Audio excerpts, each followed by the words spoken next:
حضرت محمد صلی اللہ علیہ وسلم نے فرمایا گرم کھانے کو پونک سے ٹھنڈا نہ کرو۔ حضرت محمد صلی اللہ علیہ وسلم نے فرمایا زیادہ نہ سویا کرو، زیادہ نیند یادداشت کو کمزور کر دیتی ہے۔ حضرت محمد صلی اللہ علیہ وسلم نے فرمایا ان لوگوں کے درمیان نہ سوئے یہ سونے سے قبل باتیں کرتے ہیں۔ حضرت محمد صلی اللہ علیہ وسلم نے فرمایا روزانہ کم از کم 100 بار استغفار کیا کرو۔ حضرت محمد صلی اللہ علیہ وسلم نے فرمایا کبھی غرور نہ کرو۔ غرور ایک ایسی بری عادت ہے جس کا نتیجہ کبھی اچھا نہیں نکلتا۔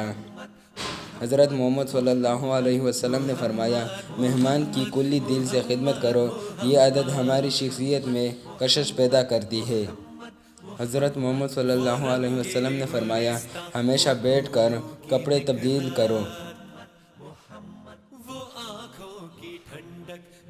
حضرت محمد صلی اللہ علیہ وسلم نے فرمایا فجر اور اشراق، عصر اور مغرب اور عشاء کے درمیان سونے سے بعد